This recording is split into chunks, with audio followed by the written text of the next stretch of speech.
Someone disrespected you recently. Maybe it was obvious, a direct insult, a public embarrassment, someone talking over you like you weren't there. Maybe it was subtle, a dismissive tone, a look that lasted half a second too long, a message left unread. Either way, you felt it. And right now, part of you is still thinking about it. Part of you is replaying it, wondering what you should have said, what you should have done differently. What I'm about to give you in this video are 8 rules, not motivational tips, not feel-good advice. 8 ruthless, psychologically precise rules that the greatest Stoic minds in history used to make themselves so mentally powerful that disrespecting them didn't just feel wrong, it felt dangerous. These aren't rules for becoming aggressive. They're rules for becoming untouchable. And there is a significant difference. Stay with me, because rule number 5 is the one most men never discover, and it's the one that changes everything. By the time this video ends, you'll have a complete psychological framework, 8 rules you can begin applying today that will fundamentally shift how people treat you. Not because you became louder, not because you became meaner, but because you became unreadable. And in the psychology of power, the unreadable man is always the most respected man in the room. Let's begin. Rule number 1. Never explain yourself to people who don't pay your bills. And I want you to hear this clearly, because most men violate this rule every single day without realizing the damage it's doing. You make a decision, someone questions it, and immediately, automatically, you begin explaining, justifying, building your case, listing your reasons. You do it at work, you do it in relationships, you do it with family members who have never once supported your vision. And every single time you do it, you lose a fraction of your authority. Here's why. Explanation, when given without being asked, is psychologically indistinguishable from permission seeking. When you explain yourself to someone who didn't request an explanation, your brain, and theirs, registers it the same way, as someone who needs approval to feel secure in their own choices. Marcus Aurelius governed the most powerful empire in the world. He did not explain his decisions to people who questioned them. Seneca, one of the wealthiest and most influential men in Rome, did not justify his choices to his critics. They understood something that took me years to understand. A man who is truly secure in his direction doesn't need the people around him to understand it.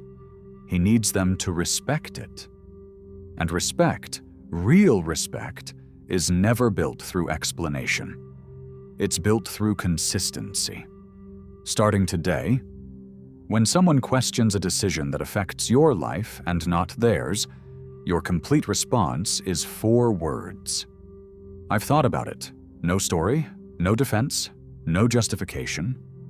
4 words that communicate everything. I am a man who thinks. I have decided. This conversation is over. Watch what happens to the energy in the room when you do this consistently. The people who respect you will accept it immediately. The people who push back, that's not a problem, that's information. Rule number 2, let them underestimate you. It's your greatest strategic advantage. And this one requires a level of ego discipline that most men simply don't have. We live in a world that rewards performance. Social media has turned self-presentation into a full-time job. Everyone is announcing their wins, displaying their lifestyle, signaling their status. And on the surface, this seems smart. Visibility equals relevance, right? Wrong. At least for the man who understands power. Here is what the Stoics understood about strategic underestimation. The man who appears less than he is holds an asymmetric advantage over everyone who underestimates him. Marcus Aurelius specifically wrote about avoiding unnecessary displays of his own capabilities. Not out of false modesty, out of strategy. When people underestimate you, they reveal themselves completely. They show you their tactics, their insecurities, their plans, because they don't think you're a threat worth hiding from. Think about every significant battle in military history, where the smaller, less regarded force defeated a larger, more confident one. The confidence of the stronger side was their vulnerability. They stopped paying attention. They stopped preparing. They assumed the outcome before the fight began. Your competitors, your rivals, the people in your life who dismiss your potential, they are making the same mistake. Every single one of them. The dark psychology principle here is called strategic obscurity. You deliberately reveal less than you know, achieve more than you announce, and allow the gap between your perceived level and your actual level to become your most powerful weapon. The lion doesn't need to announce itself. The room finds out when it's too late to adjust. Stop performing for people who haven't earned the show. Your results will make the announcement when the time is right. Until then, let them sleep. Rule number 3. Remove people quietly. Your absence is more powerful than any argument. And this is where we enter territory that most self-help content is too afraid to go. You have been taught your entire life that relationships require communication. That if someone wrongs you, you owe them a conversation. That closure is something you give and receive through dialogue. I want to challenge that assumption with a single question. How many times have you had the conversation, laid out your feelings, explained your position, expressed your hurt, and genuinely changed the other person? Not temporarily, permanently. The Stoics had a practice they called selective withdrawal. It wasn't dramatic, it wasn't vengeful. It was simply the recognition that your presence, your time, your energy, your attention is a finite resource. And like any finite resource, it must be allocated based on return. When someone consistently disrespects you, dismisses you, or drains you, the most powerful response is not confrontation. It is quiet, permanent, unapologetic removal. No speech, no announcement, no final message explaining why. You simply begin the process of reducing access. Less availability, less information shared, less emotional investment. Over days and weeks, your presence in their life diminishes, not through conflict, but through withdrawal. And here is the dark psychological truth about this. Withdrawal is far more unsettling to most people than confrontation. An argument gives them something to respond to. Your silence gives them nothing. And nothing, in the psychology of human connection, is the most uncomfortable thing a person can experience from someone they've taken for granted. You don't need to burn bridges. You need to stop maintaining them. And in time, the distance does the work for you. Rule number 4. The man who controls his face controls the room. And this one is physical. It lives in your body, not just your mind. Your face is the most sophisticated communication system you possess. In a single second, it can broadcast fear, anger, insecurity, desperation, or power. And most men have zero control over what it's broadcasting. Someone says something unexpected, their eyebrows lift. Someone criticizes them, their jaw tightens. Someone they want to impress walks in. Their entire posture changes. Every one of these micro-expressions is a data leak. And the people around you, especially the ones who study people, are reading every single one. The Stoics understood that emotional mastery begins with physical mastery. Epictetus wrote extensively about the practice of maintaining equanimity, not just internally, but in visible expression. Because what you display externally directly shapes what you experience internally. This is not just philosophy, it's modern neuroscience. The facial feedback hypothesis confirms that controlling your expression actually moderates your emotional state. When you force your face into calm, your nervous system follows. Here is what this looks like in practice. When someone delivers news, good or bad, your first response is to keep your face neutral, not cold, not forced, just present. When someone challenges you, insults you, or tries to provoke a reaction, your face does nothing. Your eyes stay level, your jaw stays relaxed, your breathing stays even. In that moment, you become unreadable. And the unreadable man is the most psychologically intimidating man in any room, because no one can prepare for someone they can't read. Practice this daily. In conversations, in meetings, in moments of stress, ask yourself, what is my face doing right now? Then choose what it does. That choice, small as it seems, is one of the most powerful habits you will ever build. Rule number 5. Use silence as a weapon, the psychology nobody teaches you. I told you at the beginning of this video that this rule changes everything. I meant it. Silence is not the absence of communication. Silence is communication, the most powerful kind, because it is the only form that the other person must fill with their own interpretation. And what they fill it with reveals them completely. Here is how this works at a neurological level. When two people are in conversation and one goes completely silent, not awkwardly, not nervously, but deliberately, the other person's brain experiences it as a threat, not a physical threat, a social one. Silence disrupts the expected rhythm of interaction, and the human brain is hardwired to resolve disruption, so it fills the silence. It talks, it explains, it justifies, it reveals. FBI negotiators know this. The greatest trial lawyers in the world know this. The most powerful executives in any industry know this. After someone finishes making their case, their argument, their accusation, their demand, the single most powerful response is to say nothing for 7 full seconds. Count them. Maintain eye contact. Keep your face neutral. Breathe normally. 7 seconds. In those 7 seconds, one of 2 things happens. Either they break and begin talking again, revealing their uncertainty, their need for your validation, their actual position underneath the performance.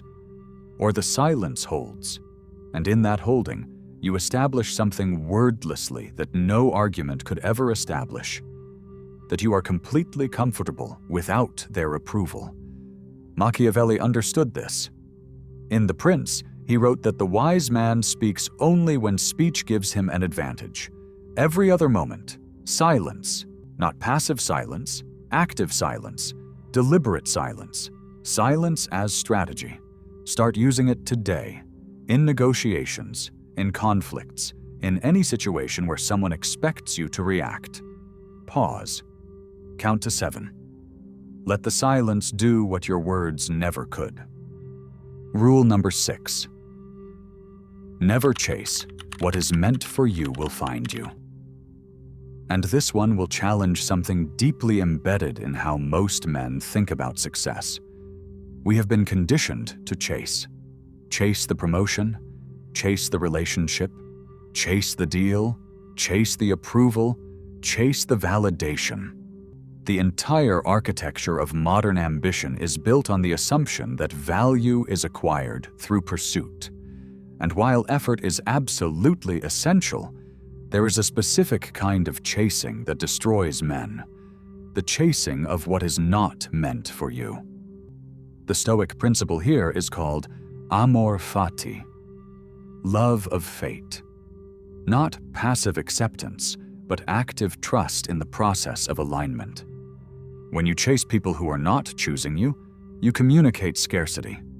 When you chase opportunities that don't fit your actual direction, you communicate desperation. And both scarcity and desperation are repellent forces. They push away the very things they're trying to attract. Here is the dark psychology of non-pursuit. When you stop chasing, when you become fully invested in your own direction without reference to what others are doing, thinking, or choosing, something shifts in the people around you. The psychology of reactance kicks in. People want what is moving away from them. They pursue what doesn't pursue them. They value what doesn't chase them. This is not a manipulation tactic. This is a natural law of human psychology that works whether you intend it to or not. When you are genuinely focused on your own path, not performing focus, but actually living it, you become magnetic. Not because you're playing games, because you have something that is genuinely rare in the modern world. A man who doesn't need anything from you to be complete. Stop chasing. Build. Move. Grow. What is aligned with your path will find you. Everything else was always a distraction. Rule number 7. Become unpredictable. The predictable man gets played every time. Short, sharp, and more important than most men realize. Predictability is a vulnerability. When people can predict how you will respond to any situation, when they know your triggers, your patterns, your reactions, they can control you. They know exactly what to say to provoke you. They know exactly what to offer to manipulate you. They know your limits because you've shown them the same limits in the same situations every single time. Machiavelli wrote that the prince who is too consistent becomes too easy to overthrow. Predictability breeds contempt. It breeds testing. It breeds exploitation. The man whose responses vary, whose emotional state cannot be easily mapped, is the man who keeps everyone around him on their best behavior. Not because they fear his anger, because they cannot accurately model what he will do next. This doesn't mean being chaotic or irrational. It means deliberately varying your responses. Sometimes you address disrespect directly. Sometimes you ignore it completely. Sometimes you respond days later, when the other person has already moved on. The inconsistency itself is the strategy. It keeps people attentive. It keeps them uncertain. And uncertain people, in the psychology of power, are compliant people. The moment someone thinks they have you fully figured out, change something. Not dramatically, just enough to remind them that they don't. Rule number 8. Disappear, rebuild, return unrecognizable. The one I saved for last.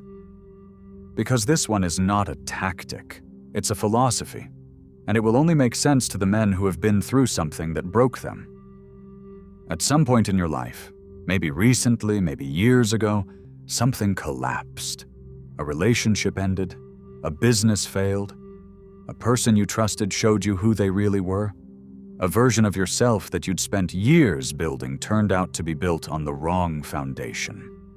And in that collapse, you had a choice. You could stay visible, explaining yourself, defending yourself, trying to maintain the appearance of stability while everything fell apart. Or you could disappear. The Stoics had a practice for exactly this moment. They called it the retreat inward, a deliberate withdrawal from the social world to focus entirely on internal reconstruction. Marcus Aurelius did this repeatedly during the most difficult periods of his reign. He withdrew not from his responsibilities, but from performance. He stopped trying to appear okay.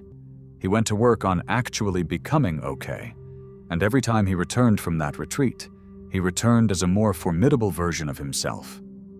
In dark psychology, this principle is called the strategic disappearance. You remove yourself from the view of the people who watched you struggle. You do the work, silently, privately, without documentation or announcement. You rebuild your mind, your discipline, your direction, your standards. And then, when the reconstruction is complete, you re-emerge, not as the person who fell, as the person the fall created. There is nothing more psychologically powerful than a man who was counted out, who everyone expected to stay down, who simply didn't, who disappeared for a season, did the invisible work, and came back as someone the people who dismissed him no longer recognize. That return, that silence followed by undeniable presence, it says everything, without a single word. Disappear, rebuild, return unrecognizable. That is the final rule. And it might be the most important thing I've said in this entire video. 8 rules. Let me give them to you one final time, clean and complete. 1. Never explain yourself to people who don't pay your bills. 2. Let them underestimate you.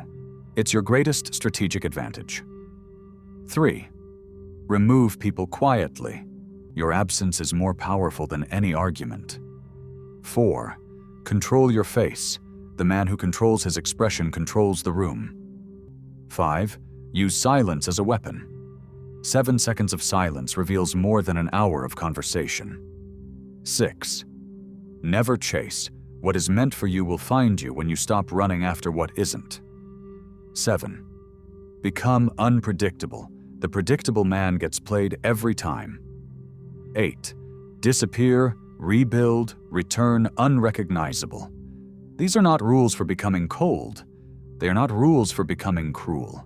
They are rules for becoming so psychologically grounded, so internally stable, so genuinely secure in who you are, that disrespecting you stops occurring to people as an option. That is what untouchable means. Not invincible, not aggressive, just beyond reach, beyond manipulation, beyond the games that most people are still playing. You now have the framework. The only question is whether you'll use it. If this gave you something real, subscribe to Power Psyche. I post the psychology and Stoic principles that most men discover too late. And watch this video next. It goes even deeper into the rules of power that nobody is talking about.